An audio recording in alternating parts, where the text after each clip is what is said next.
오늘 말씀은 예수님의 기도에 초점을 맞추고 좀 말씀을 증거하겠습니다. 먼저 지지난주 가버나움 회당에서의 그 사건부터 오늘까지는 예수님의 하루에 일어난 일들을 초점을 맞춰서 내용이 진행되고 있습니다. 먼저 예수님께서 가버나움의 회당에 들어가시고 무엇 하셨습니까? 말씀을 전하셨습니다. 말씀을 전하시고 가르치시고 또 직후에 귀신 들린 자를 치유해 주셨습니다.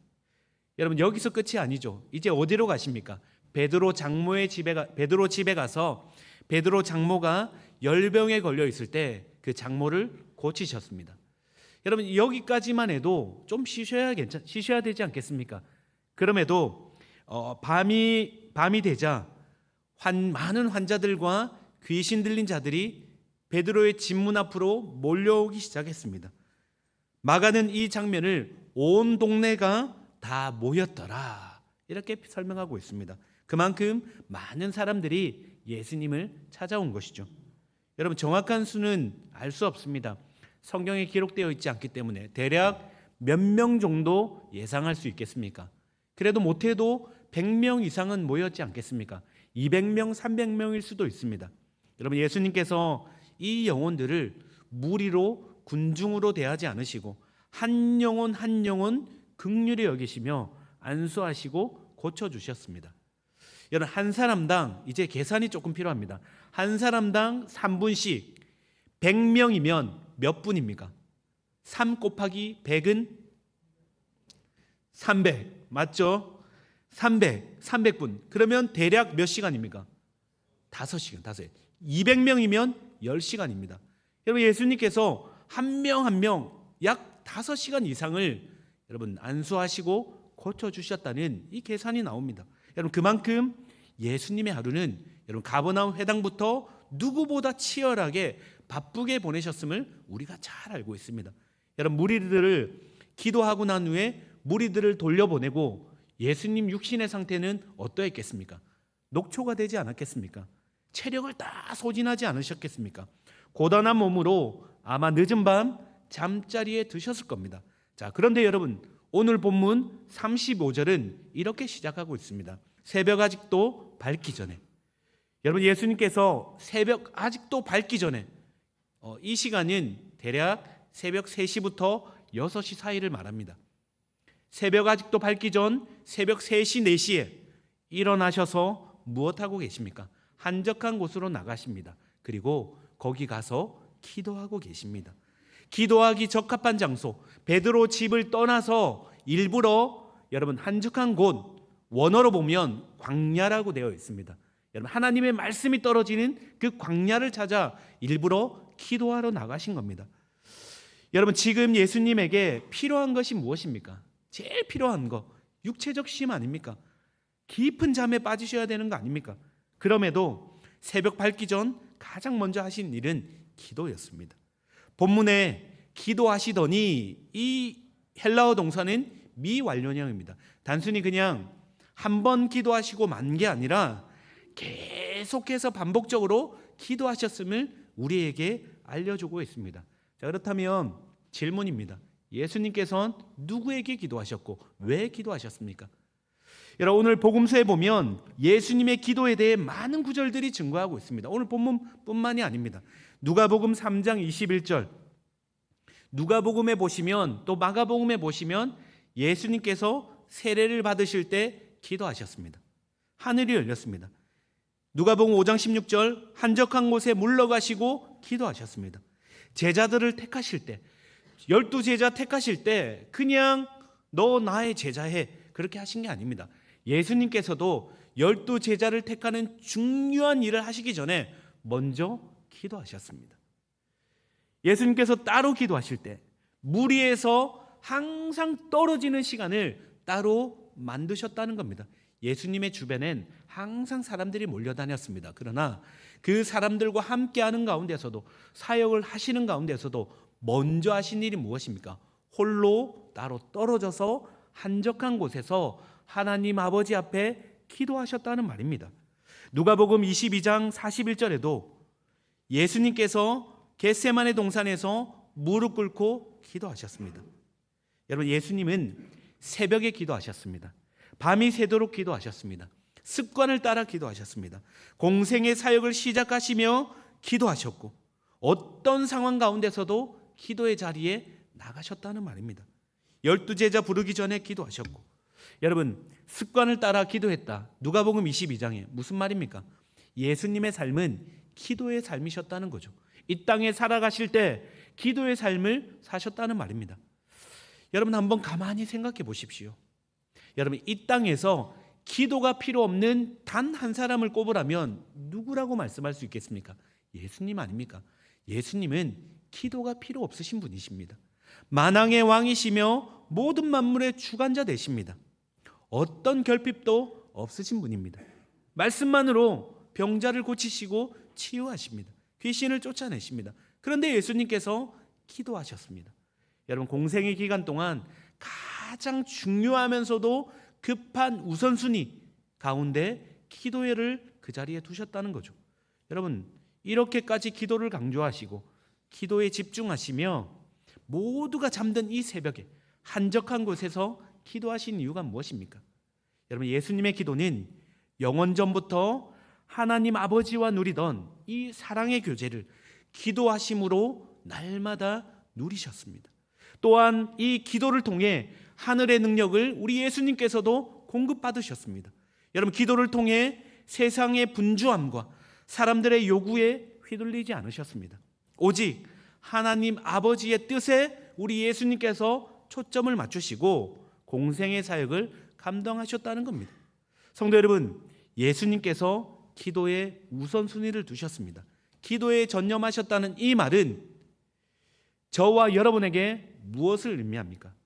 예수님을 따르는 모든 자들에게는 기도는 여러분 해도 되고 안 해도 되는 선택이 아닙니다.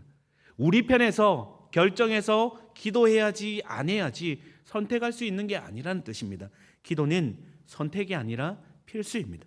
그렇기 때문에 여러분 성경에서 끊임없이 기도에 대해 강조하고 있습니다.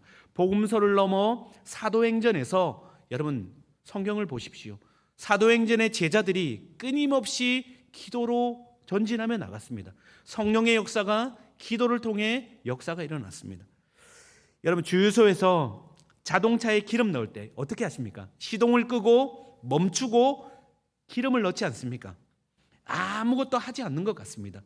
그냥 자동차는 멈춰 있는 것 같습니다. 그런데 실은 더 멀리 갈 수 있는 에너지를 지금 채우고 있는 시간입니다. 마찬가지로 기도하며 하나님 앞에 나가는 이 시간은 여러분 낭비의 시간이 아닙니다. 주님을 바라보며 주님 앞에 머무르는 시간입니다. 이 시간을 통해 나의 한계와 상황을 넘는 여러분 주님이 밀어주시는 은혜를 경험하게 되는 것이죠. 여러분 살아가면서 얼마나 많은 일들이 쏟아져 들어옵니까? 여러분 몸이 10개라도 부족하지 않습니까? 24시간 차라리 하루가 30시간이었으면 좋겠다 할 만큼 여러분 그렇지 않습니까? 너무 바쁘게 지나가지 않습니까? 수없이 많은 정보들, 우리의 눈과 귀는 여러분 우리가 인지하기도 전에 많은 정보가 밀려옵니다. 또한 우리는 많은 사람들 속에 둘러싸여 살아갑니다. 직장, 가정, 교회 여러 관계 속에서 여러분 모두가 좋은 관계는 아닙니다. 여러분 때로는 마음이 불편한 관계도 있습니다. 정신적, 육체적 에너지 소모가 상당합니다. 또한 맡겨진 일을 잘 감당해야 되는 그런 마음에서 오는 업무적 스트레스도 있습니다. 여러분 무엇으로 이 모든 것들을 감당해내고 계십니까? 이런 세상의 압력 속에 여러분 어떻게 우리는 이 모든 일들을 처리해 나가고 계십니까? 어쩌면 이 모든 일들 가운데 서서히 나의 내면은 나의 영혼은 점점 무너지며 지쳐가고 있는지도 모르겠습니다. 그래서 여러분 우리는 기도를 통해 우리 삶을 주님께 맡기며 우리의 인생을 조율해 가는 것입니다. 여러분 악기를 연주하는 분들은 여러분 이 조율, 튜닝의 중요성을 너무 잘 알 것입니다. 겉으로 보면 잘 모릅니다. 그런데 튜닝기를 들고 이 악기를 연주해 보면 음이 틀렸는지 아닌지를 알 수 있습니다. 조율을 통해 늘어진 줄은 조이기 시작합니다. 팽팽한 줄은 풀어냅니다. 그제서야 본연의 아름다운 음을 찾아낼 수 있는 것이죠. 여러분, 기도가 이와 같습니다. 주님께 우리의 영혼과 심령을 맡기는 가운데 여러분, 느슨해진 것들을 조이기 시작합니다. 교만해서 여러분, 나도 모르게 교만이 높아진 그 마음을 팽팽하게 당겨진 것들을 주님 앞에 나가는 그 기도 시간을 통해 여러분 다시 풀어내며 여러분 제자리를 찾아가게 되는 것이죠. 여러분, 우리 안에 얼마나 많은 미움과 원망, 두려움, 불안들이 있습니까? 여러분, 이 마음들을 안고 주님 앞에 나가는 가운데 하늘의 은혜로 덮이고 주의 임재가 부어지고 여러분 다시 새 힘을 얻는 은혜의 시간으로 바뀌게 된다는 것입니다. 여러분, 그래서 기도는 연약하고 약한 우리가 전능한 하나님을 만나는 시간이 되는 것입니다. 여러분, 기도는 여러분 우리 삶의 중심을 잡아주는 균형추와 같은 역할을 하는 것이죠. 여러분, 예전에 제가 한 영상을 본 적이 있습니다. 여러분, 혹시 주여 닭, 주여 닭 한번 들어보신 적 있으십니까? 닭은 닭인데 이 닭이 주여 닭입니다. 여러분, 한번 영상을 한번 보시겠습니다.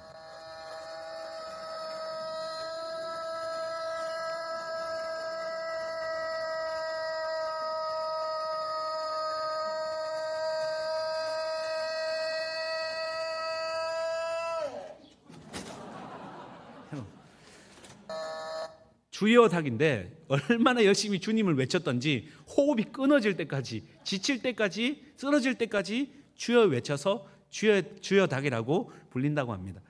여러분, 성도 여러분, 우리가 그냥 재밌는 영상이지만 우리 자신을 한번 돌아보십시오. 여러분, 언제 이렇게 간절히 우리의 숨이 막힐 때까지 간절히 주여 외쳐본 적은 언제이십니까? 여러분, 그냥 목소리 높여 외치는 주여가 아닙니다. 주님 아니면 내 인생 아무것도 아닙니다. 주님 도와주셔야 됩니다. 오직 주님의 얼굴만 바라보며 주의 얼굴 구하며 세상 사람들 인식하지 아니하고 오직 주님 얼굴만 바라보며 전 영혼을 다 끌어올려 그렇게 간절히 외치는 주여. 여러분, 그 외침 언제 외쳐보셨습니까? 여러분, 언제 주님의 얼굴을 구하며 주님과 독대하며 간절히 주님을 부르셨습니까? 여러분, 우리 믿음의 선조들은 매 순간마다 이런 기도를 올려드렸습니다. 모든 것이 부족하고 척박한 시대에 내 자녀를 위해, 내 가정을 위해, 교회를 위해, 이 나라 이 민족을 위해 여러분, 우리 신앙의 선배들은 그 어떤 것보다 기도의 자리를 소중히 여기며 그 기도의 자리를 지켜내셨습니다. 여러분, 우리 예수님께서 말씀하십니다. 교회는 만민이 기도하는 집이라 말씀하셨습니다. 교회에 기도가 끊기면 여러분, 교회는 기도가 끊겨서는 안 됩니다. 성도의 입술에서 기도가 끊어져서는 안 됩니다. 여러분, 우리 믿음의 신앙의 선배들의 그 기도로 말미암아 여러분, 오늘날 우리가 그 기도의 열매를 먹고 있지 않습니까? 여러분, 오늘 이 시간 이 예수님의 기도를 통해 우리 기도를 한번 점검해 보십시다. 혹 기도에 대한 오해 때문에, 기도가 응답이 되지 않아, 여러분 나는 기도를 잘 못한다는 이 거짓 메시지 때문에, 여러분 이런저런 이유 때문에 여러 가지 이유를 붙이면 나는 너무 바빠서 기도를 못해, 여러분 이런 이유 때문에 기도를 포기하거나 쉬고 있지는 않습니까? 사무엘상 12장 33절에 사무엘은 이렇게 말합니다. 기도하기를 쉬는 죄를 여호와 앞에 결단코 범하지 아니하고. 기도하기를 쉬는 것을 정확히 성경은 무엇이라 말합니까? 죄라고 말합니다. 여러분, 이 말씀을 보며 조금 과한 말씀 아닌가 그렇게 생각할 수도 있을 겁니다. 그런데 여러분, 나를 살리는 기도란 책에서 이 부분에 대해 이렇게 풀어냈습니다. 한번 들어보십시오. 기도하기를 쉬는 것은 자기의 죄악된 본성을 따르는 일이다. 여러분, 기도는 우리의 본성을 거스르는 겁니다. 우리의 육신은 원래 기도하기를 싫어합니다. 여러분, 그런데 스스로 하나님이 되고 싶어하는 타고난 죄성에 순응하는 것이다. 기도하기를 쉬어서 죄가 아니라 죄를 그대로 두니 기도를 쉬게 되는 것이다. 기도하기를 쉰 결과 죄를 향해 끌려가는 본성을 통제할 방법이 없다. 내 안에 들끓는 죄의 유혹을 이길 수 없으며 죄를 통제할 수 없다. 기도는 죄를 멈추게 하고 죄는 기도를 멈추게 한다. 여러분, 기도가 멈추면 그 순간부터 우리는 죄에 붙잡히게 됩니다. 끊임없이 이리저리 끌려가게 됩니다. 여기서 말하는 기도는 세상의 샤머니즘의 기도와 다른 기도입니다. 하나님의 깊은 교제 가운데 이루어지는 기도입니다. 여러분, 기도를 통해 우리는 삶의 중심을 잡습니다. 죄의 유혹으로부터 승리할 수 있게 된다는 것이죠. 여러분, 죄는 기도를 멈추게 만듭니다. 기도는 죄를 멈추게 만듭니다. 이 싸움이 벌어지는 것입니다. 하늘의 공급 없이 여러분 혹시나 기도를 멈추신 분 계십니까? 그러면 그 너머에 어떻게 살아가십니까? 내 힘으로 살아갈 수 있다는 우리도 모르게 우리 안에 찾아오는 영적인 교만함이 있습니다. 성경은 이 부분을 죄라고 지적하고 있습니다. 여러분, 하늘의 공급 없이 내 힘으로 살 수 있다는 이 영적 교만함 가운데 죄를 이길 힘이 없으니 날마다 넘어지며 사는 것입니다. 여러분, 우리 예수님께서도 가장 첫 자리에 기도를 두셨습니다. 언제나 기도하셨습니다. 하루를 마무리할 때도 기도로 마무리하셨습니다. 군중 가운데 사역하시는 가운데서도 따로 떨어져서 인기에 취하지 아니하시고 사람들의 환호에 취하지 아니하시고 무리에서 떨어지며 하나님 아버지와의 깊은 교제를 누리며 그렇게 기도하셨다는 말입니다. 성도 여러분, 분명한 건 우리의 대적 사단도 기도의 중요성을 너무 잘 알고 있습니다. 우리보다 사단이 더 기도의 중요성을 잘 알고 있습니다. 여러분, 제가 만약 사단이라면 여러분 저는 딱 두 가지를 공격할 겁니다. 두 가지가 무엇이냐? 말씀과 기도입니다. 제가 만약 사단이라면 교회 성도를 향해 말씀과 기도를 빼앗을 겁니다. 여러분, 중세교회에 말씀과 기도가 사라졌습니다. 그 순간 중세교회는 암흑기가 되었습니다. 성도에게서 말씀과 기도를 빼앗는 순간 사단의 밥이 된 것입니다. 여러분, 사단은 어떻게든 성도의 기도를 방해하려고 애를 씁니다. 왜 그렇습니까? 기도를 꺾어 놓으면 여러분 삼손이 머리털이 밀린 것처럼 성도는 영적인 아무런 힘이 없기 때문입니다. 사단은 기도하지 않는 교회, 기도하지 않는 성도 두려워하지 않습니다. 왜요? 기도하지 않는 교회, 기도하지 않는 성도의 삶에는 아무런 일도 기대할 게 없기 때문입니다. 아무런 일도 일어나지 않습니다. 사단의 세상 왕국에 아무런 해를 입히지 못하기 때문입니다. 여러분, 기도에 대한 사단의 전략을 한번 들어보십시오. C.S. 루이스가 이렇게 말했습니다. 사람들이 기도를 시작하거든 어떤 방법이든지 어떤 대가를 치르더라도 기도를 방해해라. 사람들의 진정한 기도는 이 사단에게 치명적이기 때문이다. 어떻게든 기도에 관해 오해하게 만들고 어떻게든 기도를 방해하고 기도하지 못하도록 만들라는 겁니다. 왜요? 기도를 끊어내야 여러분 주님과의 깊은 교제의 관계도 끊어지게 만들기 때문입니다. 여러분, 예수님도 간절히 기도하셨음을 기억하셔야 합니다. 그냥 하신 기도가 아닙니다. 밤이 새도록 기도하셨고 땀이 핏방울같이 될 정도로 자신을 쏟아내며 기도하셨습니다. 히브리서 5장 7절을 보십시오. 그는 육체에 계실 때 자기를 죽음에서 능히 구원하실 이에게 하나님 아버지 앞에 심한 통곡과 눈물로 간구와 소원을 올려드리셨습니다. 여러분, 육체를 입고 이 땅에 계시는 동안 철저히 기도하며 무릎 꿇으셨다는 말입니다. 십자가 사건을 앞둔 죽음의 순간에도 주님은 기도로 온 힘을 쏟아내셨습니다. 여러분, 그리고 예수님께서 이루신 이 십자가의 길을 통해 여러분 이제 우리는 하나님 아버지 앞에 나갈 수 있는, 기도할 수 있는 은혜의 특권을 누리게 된 것입니다. 성도 여러분, 우리가 하나님 앞에 기도할 수 있다는 것은 특권 중에 특권입니다.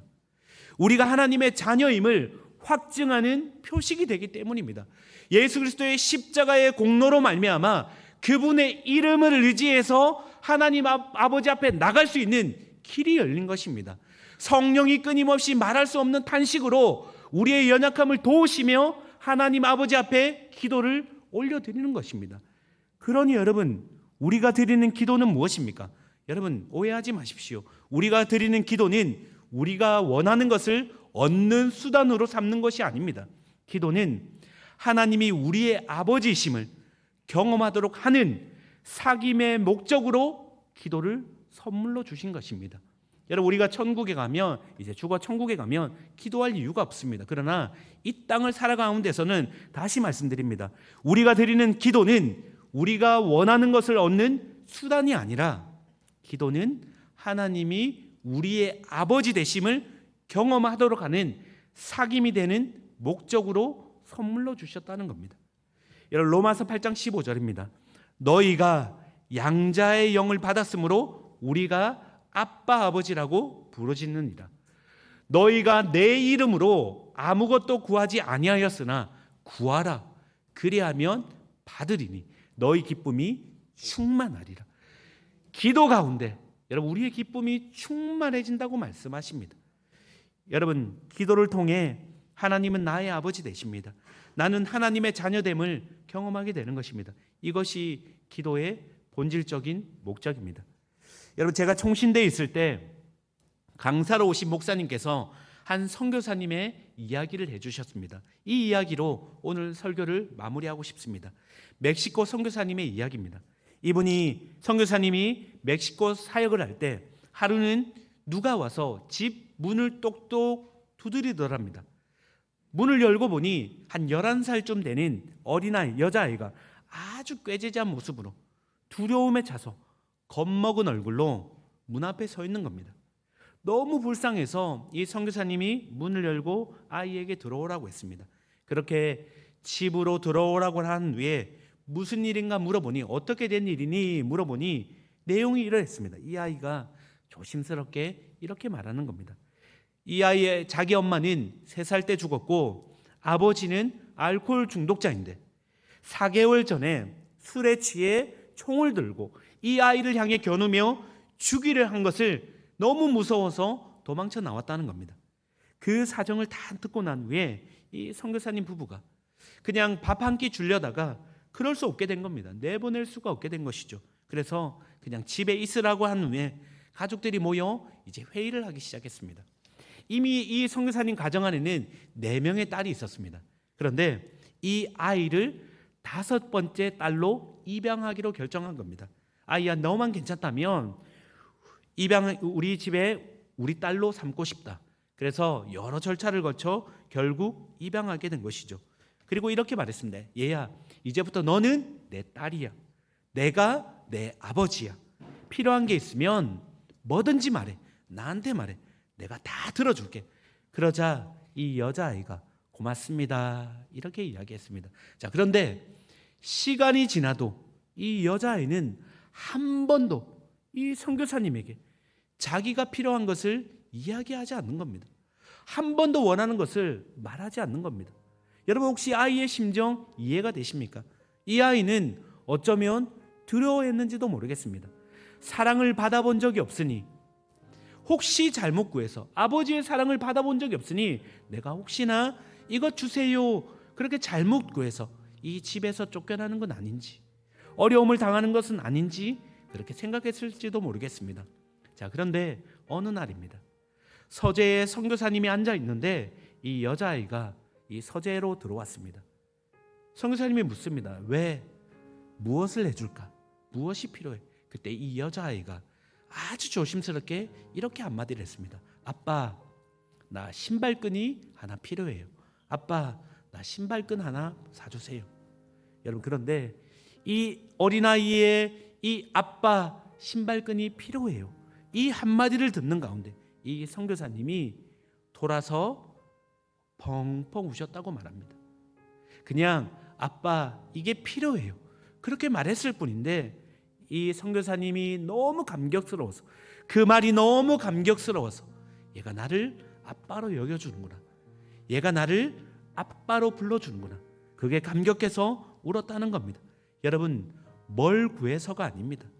얘가 나를 아빠로 여겨준 것에 감사하다는 것입니다. 여러분 이것은 구한 것을 얻느냐 얻지 않느냐의 문제가 아닙니다. 드디어 이 아이가 나를 아빠로 불러주는구나. 아빠라 여겨주는구나. 그래서 자기의 필요한 것을 말할 수 있고 자기의 답답한 것을 말할 수 있게 된 것에 대한 감격의 눈물이었던 것입니다. 여러분 결국 기도는 이런 것 아닙니까? 하나님이 나의 아빠 아버지 되시니 예수께서 십자가에 달려 죽으시고 피 흘려 죽으심으로 말미암아 하나님께 나아갈 수 있는 길이 열렸고 이제 하나님은 나의 아빠 아버지가 되어 주셨습니다. 내 기도를 들으시는 그런 나의 아버지 되셨다는 말입니다. 그 선하심을 믿기 때문에 우리의 원하는 것을 간절히 구할 수 있게 된 것입니다. 무엇이든 구할 수 있다고 생각합니다. 여러분, 우리 하나님께서 기다리고 계십니다. 우리 하나님을 아빠 아버지라 불러주며, 여러분, 아빠 나 이거 필요해요. 아빠 나 이런 마음 이것 때문에 슬퍼요. 아빠 나 이것 때문에 힘들어요. 우리 하나님 아버지께서 기다리고 계시다는 말입니다. 왜요? 하나님을 나의 아빠 아버지라고 인정하는 것이 바로 기도기 때문입니다. 여러분, 우리는 약합니다. 우리는 연약합니다. 그런데 하나님께서 이 기도라는 통로를 통해 내가 너의 아빠 아버지야. 내가 너의 기도를 듣고 있어. 내가 너와 함께 할 거야. 여러분, 확증시키며 은혜를 부어주신다는 말입니다. 성도 여러분, 혹시나 바쁜 일상 분주함 때문에 삶의 우선순위 가운데 기도를 저 언저리에 두고 계시진 않습니까? 여러분, 기도를 소홀히 하면서 여러분 혹시나 우리 성도님들의 영혼은 어떠십니까? 정말 괜찮으십니까? 성도님들의 영혼을 돌아볼 때 정말 괜찮으십니까? 하나님 아버지와의 관계 가운데 정말 괜찮으신 것 맞습니까? 여러분, 이 시간 예수님의 기도를 기억하시면 좋겠습니다. 누구보다 치열하게 사신 분입니다. 누구보다 바쁜 삶을 사셨습니다. 누구보다 자신의 전 삶을 들이신 분이십니다. 그런데 우리 주님께서는 기도의 삶을 사셨습니다. 하나님 아버지와의 교제의 끈을 놓지 않으셨습니다. 여러분, 그리고 그 기도의 능력을 통해 전 사역을 감당해내셨습니다. 하나님 나라 복음을 전하시고 영혼들을 돌봐주셨습니다. 성도 여러분, 이 자리에서 간곡히 요청드립니다. 거창한 기도 아니어도 괜찮습니다. 기도를 유창하게 잘하지 않아도 괜찮습니다. 그냥 아무도 없는 한적한 곳에 주님과 독대하고 그냥 아빠 아버지를 부르시기만 하셔도 우리 주님 응답해 주실 줄 믿습니다. 하나님, 당신이 내 아빠 아버지 되십니다. 당신이 나의 아빠 아버지십니다. 여러분, 우리 주님이 그 음성 듣고 싶어 하십니다. 모든 상황 형편하시는 우리 아빠 아버지 되시는 우리 하나님께서 우리의 삶을 인도하시며 은혜를 베푸실 줄 믿습니다. 영혼의 회복은 그 자리에서 이루어질 것입니다. 이제는 우리 주 예수 그리스도의 은혜와 하나님 아버지의 무한하신 사랑과 성령의 교통교제 충만하심이 하나님이 나의 아빠 아버지 되십니다. 예수 그리스도의 십자가의 보혈의 공로로 말미암아 주께 기도할 수 있는 특권을 허락받아 그렇게 날마다 기도의 자리에서 주님과 교제하며 이 땅 가운데 주님 나라가 확장되길 소원하며 무릎 꿇는 그렇게 살아가길 소원하는 그 인생들 머리 위에 이제로부터 영원토록 함께 있을지어다.